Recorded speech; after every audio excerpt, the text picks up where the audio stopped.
2 मार्च 2026 आज की साकार मुरली रंगीन बड़े बड़े अक्षरों में पढ़ें, सुनें और मंथन करें। हम प्रतिदिन प्रातः 4 बजे, 6 बजे, शाम को 4 बजे, 8 बजे मुरली मंथन करते हैं। आप सभी भी इस मुरली मंथन में साथी व सहयोगी बन सकते हैं, जिसके लिए इसी वीडियो के डिस्क्रिप्शन बॉक्स में गूगल मीट का एक लिंक दिया हुआ है, जिस लिंक से चारों समय रोजाना अपनी सुविधा अनुसार जुड़ सकते हैं। यदि आपको लिंक नहीं मिल रहा है और आपको जुड़ने में कोई कठिनाई आ रही है, तो आप इसी वीडियो जो सामने देख रहे हो, इसी वीडियो में नीचे चलती हुई लाइन में व्हाट्सएप नंबर देख रहे हैं, उस पर मैसेज करके आप लिंक पुनः मंगा सकते हैं। आप प्रश्न पूछ सकते हैं, आप कोई सुझाव देना चाहें हम सबके हित में, तो वे दे सकते हैं। अच्छा, ओम शांति। आज की साकार मुरली का सार। मीठा मीठा बाबा कहते मीठे बच्चे, याद में रहकर दूसरों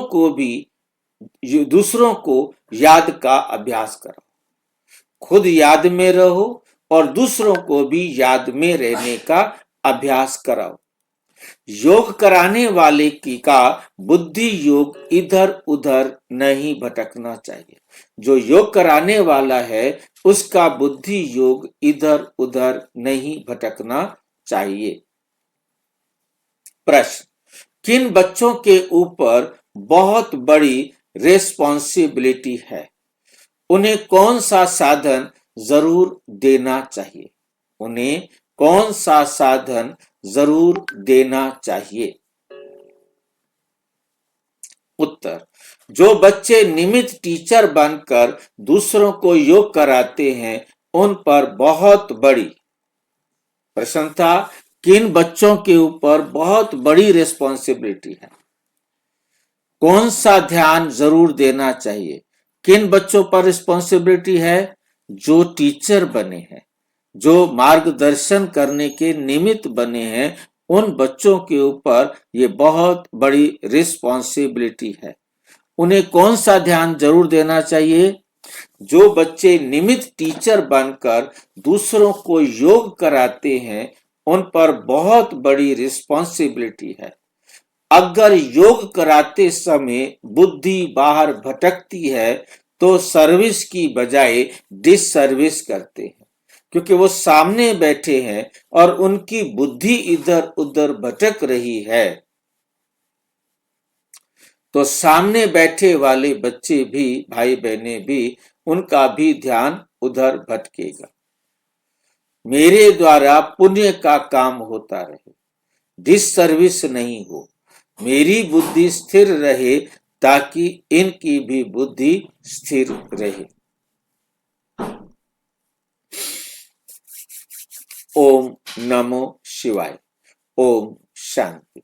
बाप सभी बच्चों को पहले तो यहाँ बैठ करके लक्ष्य में टिकने के लिए दृष्टि देते हैं कि जैसे मैं शिव बाबा की याद में बैठा हूं, तुम भी शिव बाबा की याद में बैठो। तुम भी शिव बाबा की याद में बैठो।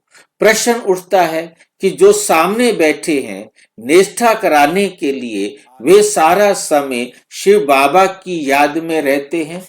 जो औरों को भी कशिश हो, याद में रहने से बहुत शांति में रहेंगे। अशरीरी हो शिव बाबा की याद में रहेंगे तो औरों को भी शांति में ले जाएंगे, क्योंकि टीचर होकर बैठते हैं ना, बैठते हो ना।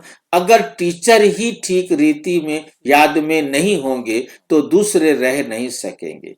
पहले तो ये ख्याल करना है कि मैं जो उस माशूक बाबा का आशिक हूं, उसकी याद में बैठा हूं। हर एक ऐसे अपने से पूछे, अगर बुद्धि और तरफ चली जाती है, देह अभिमान में आ जाते हैं, तो गोया वह सर्विस नहीं डिस सर्विस करने बैठे हैं। ये बात समझ की है ना।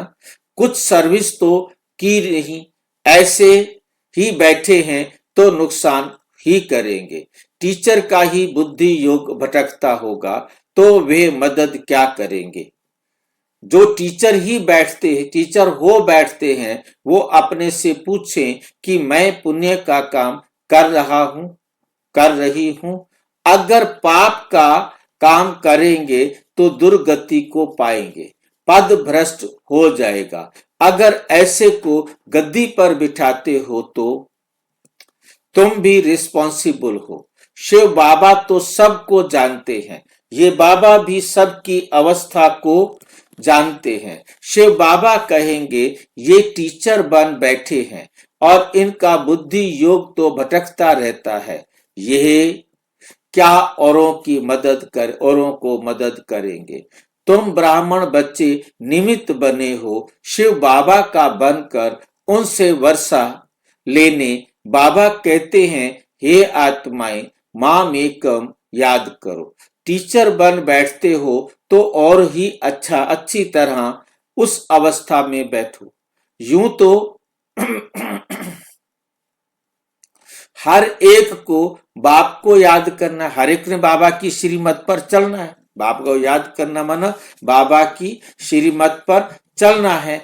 अपनी अवस्था को समझ, किसको समझना है, अपनी अवस्था को समझ सकते हैं, जानते हैं कि हम पास होंगे व नहीं। टीचर भी जानते हैं, अगर प्राइवेट टीचर रखते हैं वे भी जानते हैं उस पढ़ाई में तो कोई खास टीचर रखने चाहे तो रख सकते हैं।